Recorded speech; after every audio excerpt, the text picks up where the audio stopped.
하나님께서 오늘 우리에게 주시는 말씀은 신명기 26장 1절로부터 11절까지의 말씀입니다. 신명기 26장 1절에서 11절까지 말씀을 제가 받들어 읽겠습니다. 내 하나님 여호와께서 내게 기업으로 주어 차지하게 하실 땅에 내가 들어가서 거기에 거주할 때에 내 하나님 여호와께서 내게 주신 땅에서 그 토지의 모든 소산의 만물을 거둔 후에 그것을 가져다가 광주리에 담고 내 하나님 여호와께서 그의 이름을 두시려고 택하신 곳으로 그것을 가지고 가서 그때의 제사장에게 나아가 그에게 이르기를 내가 오늘 당신의 하나님 여호와께 아뢰나이다. 내가 여호와께서 우리에게 주시겠다고 우리 조상들에게 맹세하신 땅에 이르렀나이다 할 것이요 제사장은 내 손에서 그 광주리를 받아서 내 하나님 여호와의 제단 앞에 놓을 것이며 너는 또 내 하나님 여호와 앞에 아뢰기를 내 조상은 방랑하는 아람 사람으로서 애굽에 내려가 거기에서 소수로 거류하였더니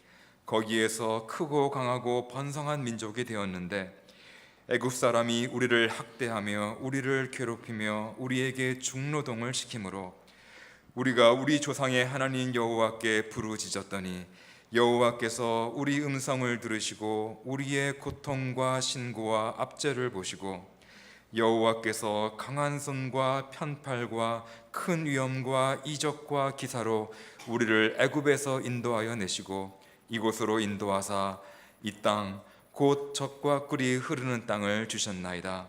여호와여 이제 내가 주께서 내게 주신 토지 소산의 만물을 가져왔나이다 하고 너는 그것을 내 하나님 여호와 앞에 두고 내 하나님 여호와 앞에 경배할 것이며 내 하나님 여호와께서 너와 내 집에 주신 모든 복으로 말미암아 너는 레위인과 너희 가운데 거류하는 객과 함께 즐거워할지니라. 아멘. 미국의 역사를 바꾸고 미 국민들에게 트라우마를 남긴 큰 테러가 2001년에 있었습니다. 뉴욕시 월드 트레이드 센터의 쌍둥이 건물이 테러리스트의 납치와 공격으로 결국은 불타다가 무너졌습니다. 당시 미국의 신학대학원에서 공부를 하고 있던 저는 이 모든 사태를 생방송으로 TV를 보며 지켜보았습니다. 특별히 저에게도 큰 충격이 되었던 것은 9.12 사태가 있기 한 달 전에 제가 미국 뉴욕시에 배를 타고는 자유의 여신상을 보면서 그 뒤에 있는 쌍둥이 건물을 배경으로 사진을 찍었었습니다. 그 건물이 불타며 무너지는 것을 지켜보면서 그 충격은 저뿐만 아니라 모든 미국인들이 큰 충격으로 슬픔이 크게 되었습니다.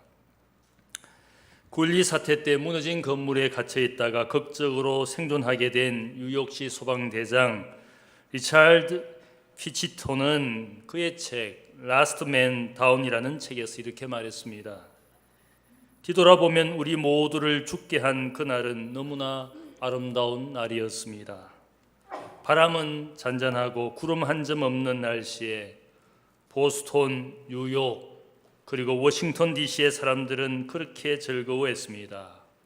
사람들끼리 주고받기를 What a beautiful day 라고 서로 인사하던 그렇게 아름답고 풍요로웠던 늦여름이었습니다.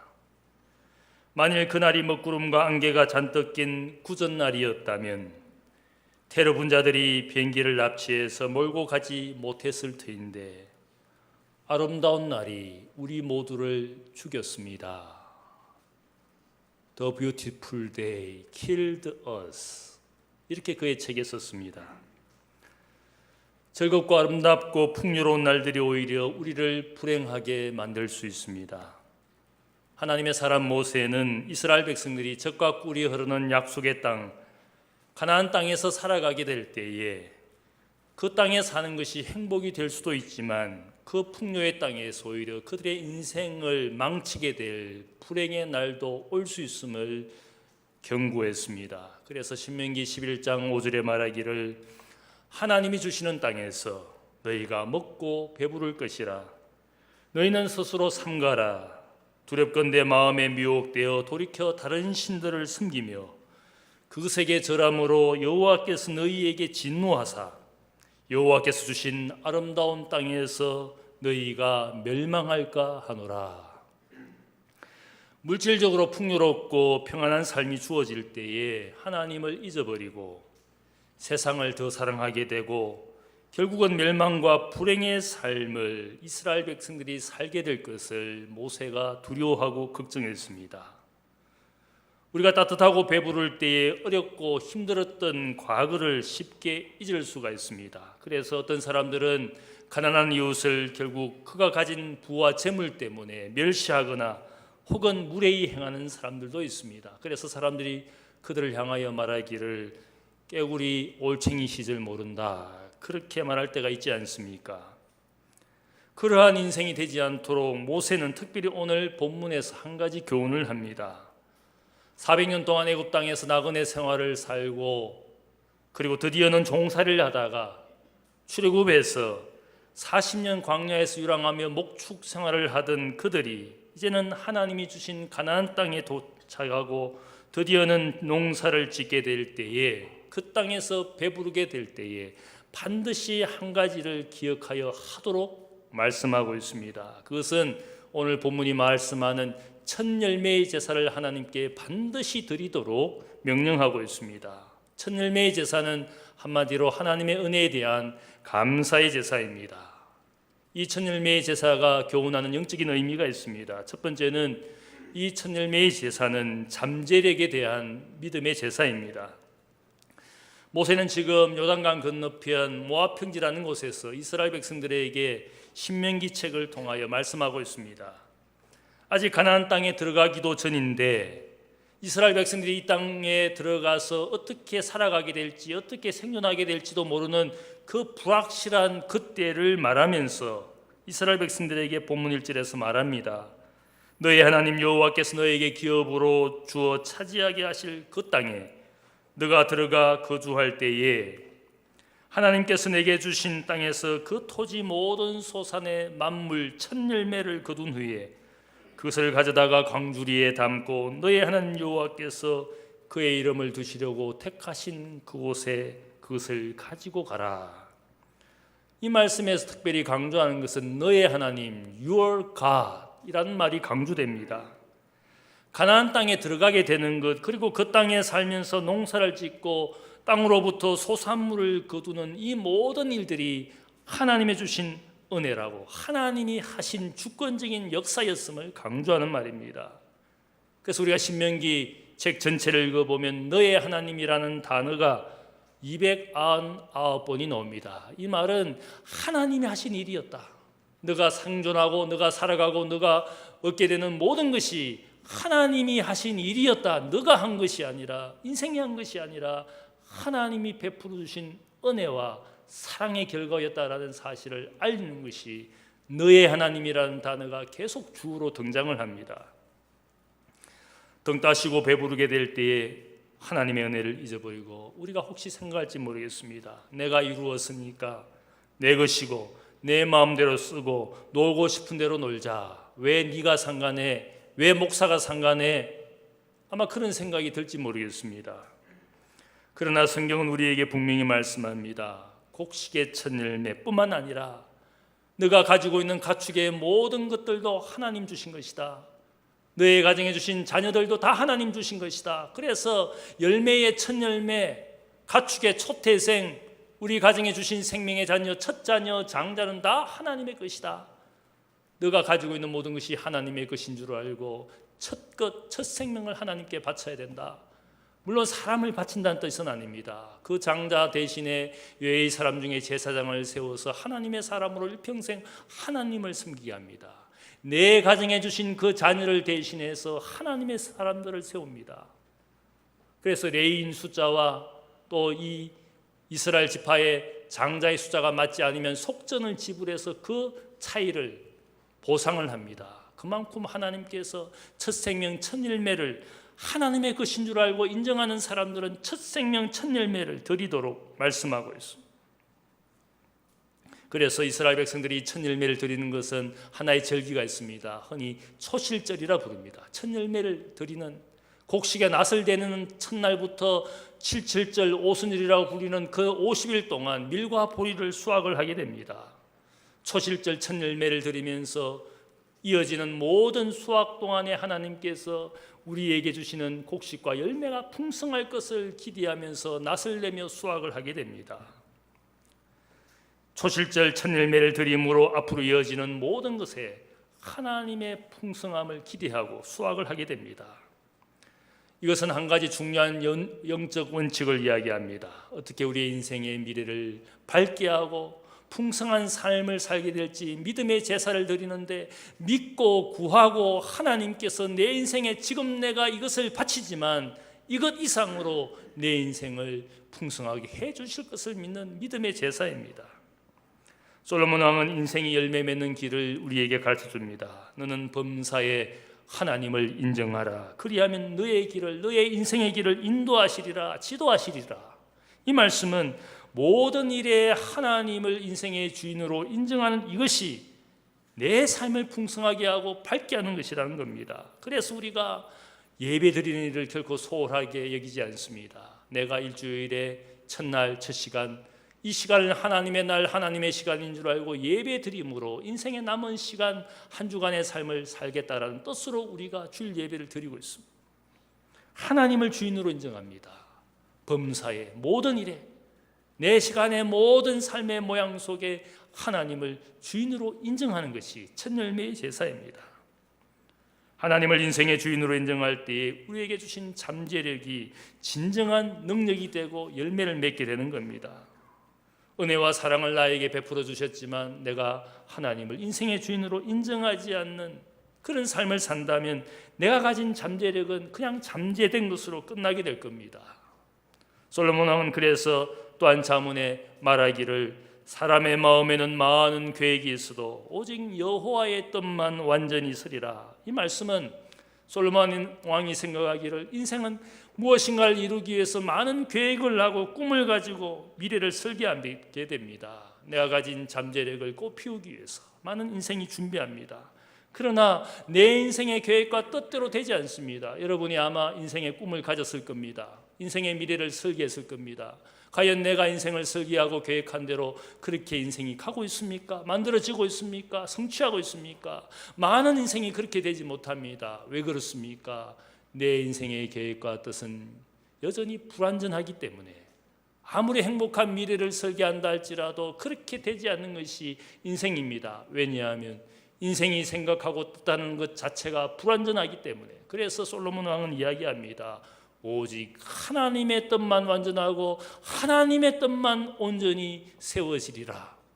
왜냐하면 그분은 뜻하신 대로 이루어지기 때문에, 말씀하신 대로 이루어지기 때문에 인생은 자신의 뜻을 믿지 말고 하나님의 뜻에 인생을 맡기라고, 그게 인생에 행복이 있다고 그렇게 말씀하고 있습니다. 무지하고 불완전하고 어리석고 비천한 인생인 우리에게 하나님이 투자해 주셨습니다. 하나님의 부르심이라는 말을 우리가 투자라고 다시 말할 수 있습니다. 하나님의 부르심을 보라. 너희는 여전히 무지하고 연약하고 볼품없고 비천하고, 바울이 우리에게 이야기한 인생, 이런 인생을 하나님이 불러주셨다. 이런 인생을 너희에게 투자해 주셨다. 예수 그리스도를 우리에게 주셔서, 인생에게 가장 값진 선물인 예수를 우리에게 주셔서 우리가 하나님의 자녀가 된 것이지 않습니까? 영접하는 자 곧 그 이름을 믿는 자에게는 하나님의 자녀가 되는 권세를 주셨으니, 주의 이름을 우리가 영접하고 그분을 인생의 주인으로 모시는 순간부터 내 삶에 권세가 생겼습니다. 하나님의 자녀라는 신분과 지위를 얻게 되었습니다. 그러나 이것은 잠재력에 불과합니다.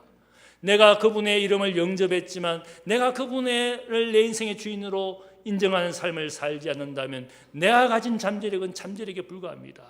주의 이름으로 병 고치고 능력을 행하고 귀신을 쫓아내는 사람들이 왜 예수님께서 그들을 불법을 행하는 자들아 내게서 떠나가라고 그들에게 말씀합니까? 주의 이름을 부르지만 영접했지만 그들은 인생의 주님을 주인으로 인정하지 않습니다. 자신의 목적과 이익을 위해서 주님의 이름을 이용하는 인생에 불과했습니다. 오늘날 우리가 많은 교회와 그리스도인들을 보지 않습니까? 그들 각자 그 교회를 보면 다 하나님께서 값진 투자를 해주셔서 그들이 존재하고 있습니다. 하나님이 그들의 아버지가 되어주시고 하나님이 그들의 교회에 놀라운 은혜를 베풀어 주셔서 교회가 성장했습니다. 그런데 어떻습니까? 그들이나 우리나 할 것 없이 많은 부분에 있어서 우리가 실패하고 있습니다. 교회 내에 하나님의 뜻이 세워지는 것이 아니라 인간의 뜻만 가득한 교회가 얼마나 많습니까? 하나님이 투자해 주셨지만 실패한 교회에 실패한 그리스도인들이 얼마나 많습니까? 그들은 성장하고 성공했다고 자랑할지 모르겠지만 거기에 하나님의 뜻은 없고 인간의 뜻만 가득하기 때문에 수많은 분열과 싸움과 갈등과 고통들이 교회마다 가득하지 않습니까? 왜 그렇습니까? 하나님의 온전한 뜻에 순종하지 않는 인간의 뜻만 가득한 교회가 되었기 때문입니다. 하나님을 주인으로 인정하지 않는, 하나님 앞에 자신의 가진 것의 천열매를 온전히 드림으로 그분을 인정하지 않는, 그래서 인색하고 냉정하고 이기적인 그리스도인들만 가득하지 않습니까? 사실 이 말들은 그리스도인들에게는 어울리지 않는 말들입니다. 이기적인 기독교인, 냉정하고 무정하고 기세경하지 않는, 사랑하지 않는, 섬기지 않는 그 말들과 그리스도인이라는 말이 어울리지 않는 단어들입니다. 그러나 그런 말들이 너무나 당연하게 보여지는 오늘 우리의 모습을 보면서 하나님이 우리를 위하여 희생적인 투자를 해주셨는데 우리는 왜 이렇게 되었을까? 제가 생각할 때 결국은 하나님을 주인으로 인정하지 않는, 첫 열매를 온전히 주님 앞에 드리지 않는 우리의 모습이 결국 이런 모습으로 만든 것이지 않겠습니까? 첫 열매의 제사는 우리의 잠재력을 온전한 능력과 복이 되게 하는 믿음의 제사인 줄로 믿습니다. 첫 열매의 제사를 드릴 줄 알아요. 두 번째, 첫 열매의 제사는 우선됨을 세우는 것입니다. 너의 하나님이라는 이 단어가 반복되는 것은 우리의 삶에 하나님이 주인이시고 그분이 우리의 인생의 우선이라는 것을 강조하는 말씀입니다. 너의 하나님, 너의 하나님.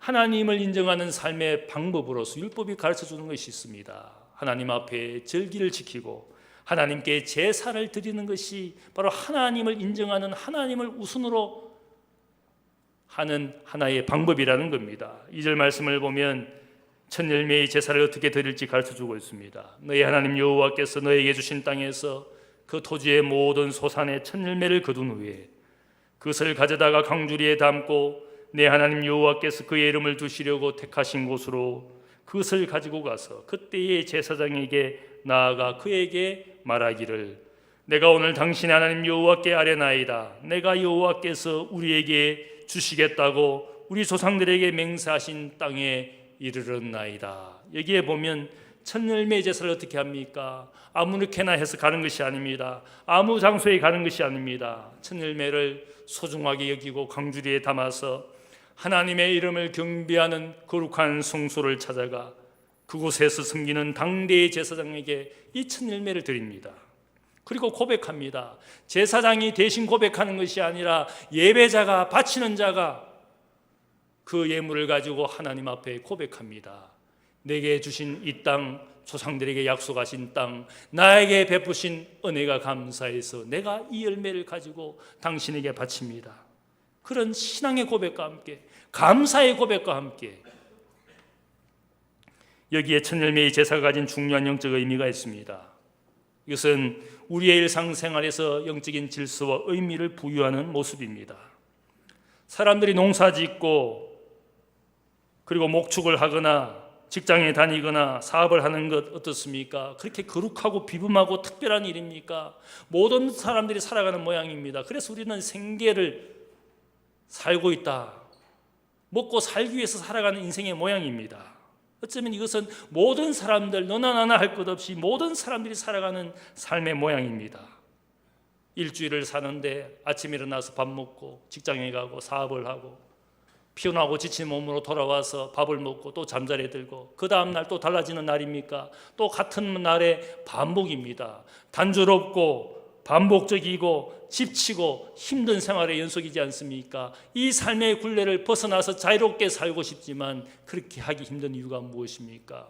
아내와 자녀를 먹여 살려야 될 가장의 힘든 모습이지 않습니까? 벗어날 수 없습니다. 내가 모은 것을 좋아해서 내가 돈 버는 것 별로 중요하게 생각하지 않고 내 마음대로 살고 싶지만 그렇게 살지 못합니다.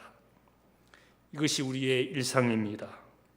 오늘 말씀을 보면 단조롭고 반복주의고 지친 인생의 이 삶의 가치를 느끼지 못하고 의미를 느끼지 못하는 우리의 일상으로부터 첫 열매의 제사가 말하는 것은 일상생활을 통하여 거기에 의미와 가치를 두게 하시는 것이 첫 열매의 제사입니다.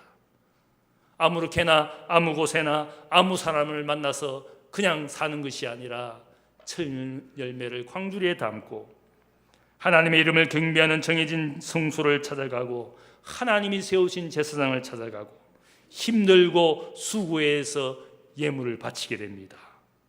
아무 말이나 하는 것이 아니라 하나님의 은혜에 감사하며 감사와 고백의 말을 가지고 하나님 앞에 분명히 그 말을 고백하게 합니다. 우리의 일상으로부터 의미와 가치 있는 일들을 하도록 하시는 것이 첫 열매의 제사입니다. 우리의 삶의 의미와 가치를 두도록 우선순위를 세운 일들을 하게 하시는 겁니다. 이것이 첫 열매의 제사입니다. 여러분 인생을 100년을 산다고 가정을 하면 그 100년 사는 동안 여러분 인생은 특별한 것을 했습니까? 비범한 삶을 살았다고 말할 수가 있습니까? 다양한 인생의 모양을 살지만 제가 가만히 살펴보면 그렇게 인생이 특별하지 않습니다. 솔로몬이 전도서를 통해서 이야기한 것이 무엇입니까? 해 아래 살아가는 인생은 모양은 다양할지 모르지만 그렇게 특별하지 않다. 의인이나 악인이나 결국 먹고 살다가 유한한 인생을 살다 가는 것일 뿐이다. 인생에 새 것도 없다. 새로운 일들도 없다. 비범하고 특별한 일도 없다. 내가 살았던 모든 인생의 모양을 과거의 모든 사람들도 똑같이 살았고 나뿐만 아니라 다가오는 모든 세대의 인생들도 우리처럼 똑같이 살아가는 것이 인생의 모양이다. 인생은 헛되고 헛되고 또 헛되도다. 인생이 특별하지 않기 때문에, 인생이 단조롭기 때문에 인생의 의미와 가치를 발견할 수가 없었던 솔로몬의 고백이었습니다. 저의 인생을 돌이켜보면 제 인생이 별로 기억에 남는 것이 없습니다. 제가 요즘에 과거의 일들을 별로 기억을 못합니다. 머리가 나빠서 그런 건지 기억력이 둔해서 그런 건지 알지는 못하지만 별로 과거에 누구하고 밥 먹은 것, 어디에 간 것 별로 기억이 나지 않습니다. 그런데 오늘 말씀을 보면 인생은 그러하지만 특별하다고 해서 지위가 높다고 해서 부자라고 해서 특별히 살았느냐? 모든 사람은 1년 365일을 삽니다. 여러분 능력이 많고 배운 것이 많다고 해서 1년 500일을 만들어서 살 수가 없습니다. 여러분이 바쁘고 할 일이 많아서 여러분이 하루를 50시간을 만들어서 살 수가 없습니다. 모든 사람이 시간과 자연의 법칙 속에서 똑같은 시간, 똑같은 세월을 살아갑니다. 부자라고 해서 10끼를 먹고 살 수 없습니다. 가난하다고 해서 안 먹고 살 수가 없습니다. 부자라고 해서 돈을 짊어지고 다음 세상을 갈 수가 없습니다. 대통령이라고 해서 그 권력을 가지고 영원히 살 수가 없습니다. 공술의 공수거. 성경의 진리도 마찬가지로 이야기합니다. 동방의 부자였던 욥이 고난과 불행 가운데 외쳤던 것이 무엇입니까? 인생은 빈손으로 왔다가 빈손으로 가는 것이다.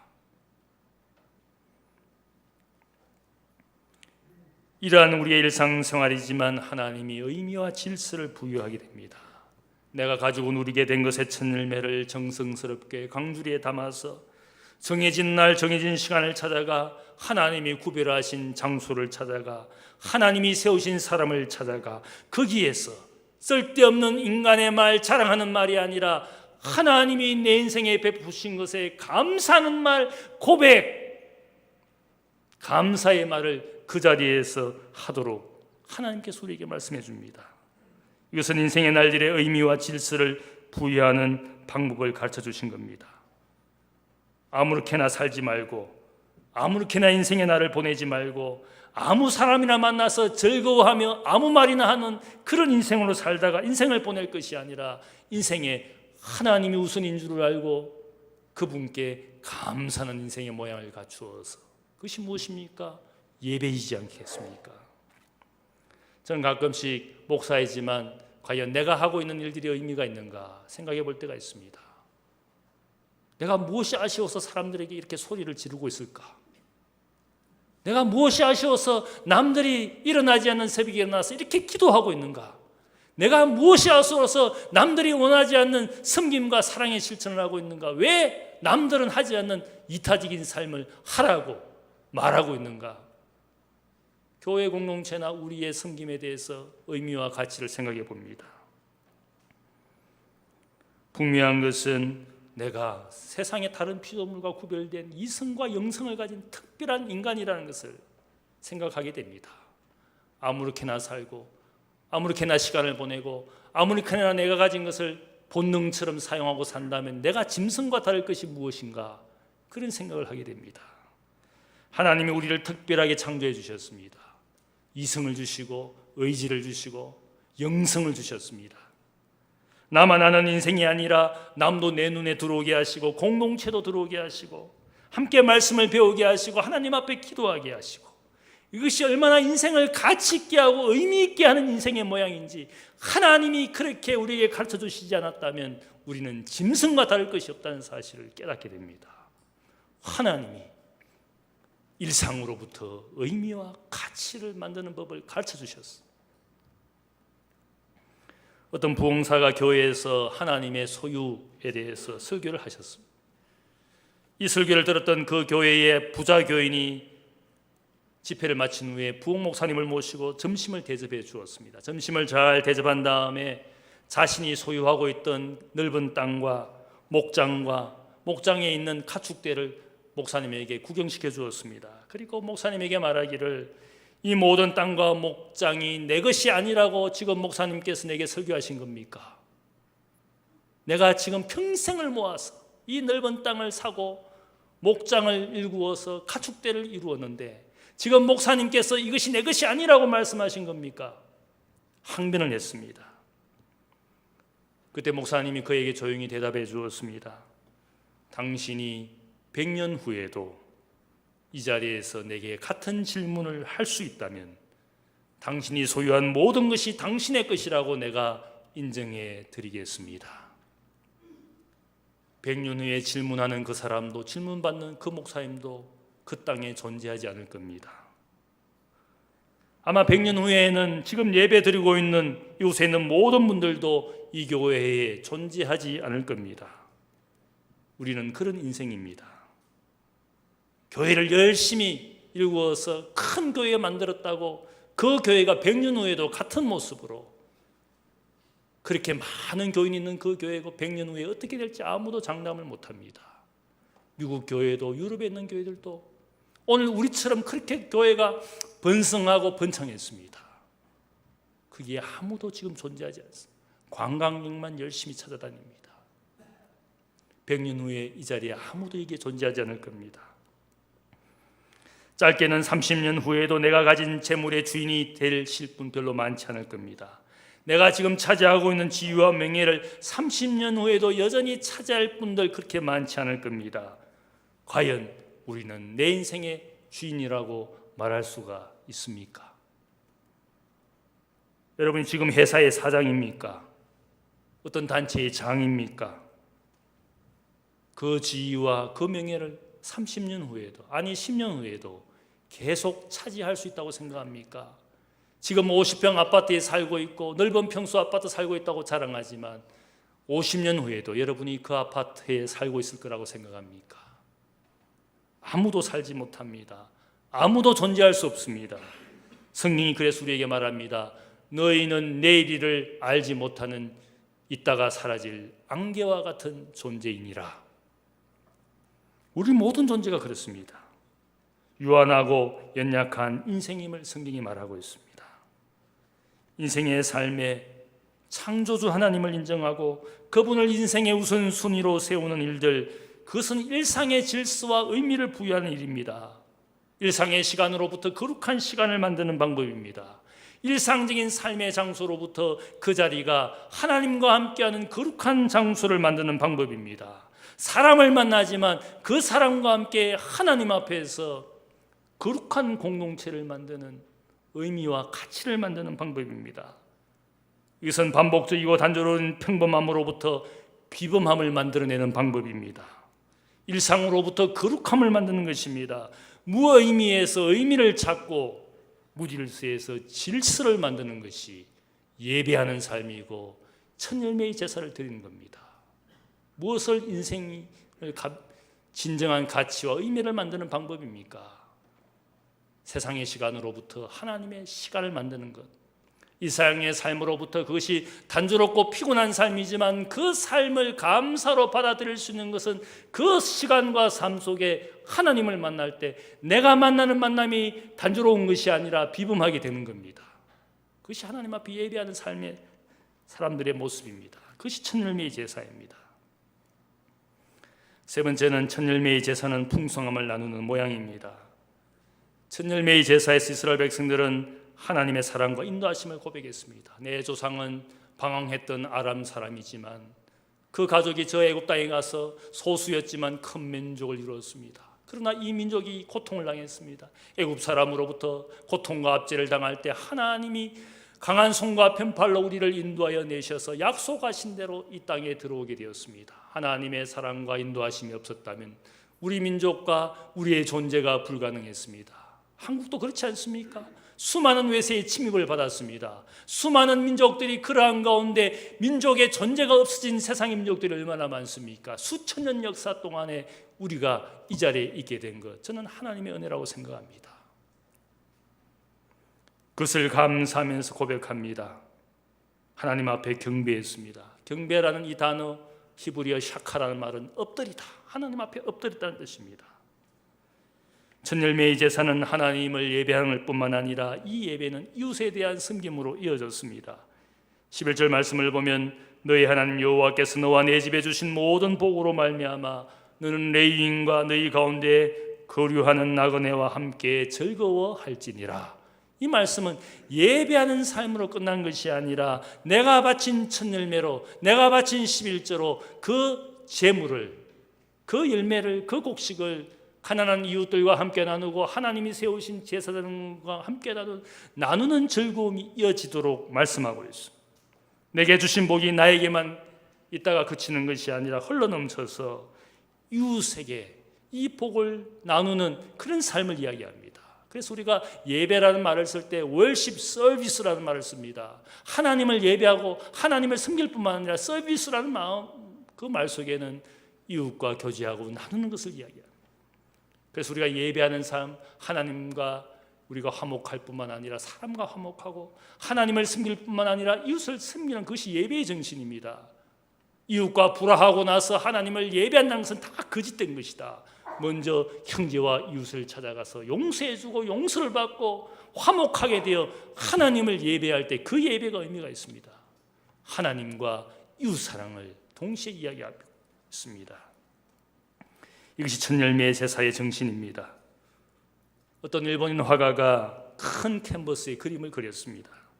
많은 사람들이 지켜보는 가운데 이 화가가 그림을 그리는데 보니까 캔버스 한쪽 귀퉁이에 나무를 그리고 나뭇가지에 몇 마리 새만 그리고는 붓을 내려놓았습니다. 지켜보던 사람들이 이제 무슨 그림을 그릴 거냐고 그에게 물었을 때 아니요, 저는 그림을 다 완성했습니다. 새들이 날아다닐 공간이 필요한 것이지 않겠습니까? 이 대답은 많은 의미를 우리에게 던져줍니다. 내가 그리고 있는 인생의 그림에 내 혼자 다 차지하지 말고 우리의 인생의 공간에 남들도 다른 사람들도 내 인생의 공간에 들어와 살도록 하는 것, 그것이 어쩌면 인생이 아름다운 것이지 않겠습니까? 내가 그린 그림에 나만 가득하다 하면 그 인생은 아무도 좋아하거나 존경하지 않을 겁니다. 내가 그리고 있는 그림에 내 가족뿐만 아니라 이웃들과 성도와 세상의 많은 사람들이 그 그림을 장식하고 있으면 그 인생의 그림이 하나님 보실 때 아름답지 않겠습니까? 새들이 날아다닐 공간을 만들어야 되지 않겠습니까? 그리스도인들은 비록 세상 한쪽 귀퉁이에 이름 없이 빛도 없이 사는 존재일지 모르지만 우리의 삶 속에 세상의 참빛, 그리스도의 빛을 가진 사람들입니다. 세상에 많은 사람이 재물과 지위를 가지고 행복하게 살 것 같지만 그렇지 않은 인생들을 보지 않습니까? 소망을 발견하지 못하고 의미를 발견하지 못하고 스스로 목숨을 끊는 사람들이 세계에서 자살률 1등 나라가 한국입니다.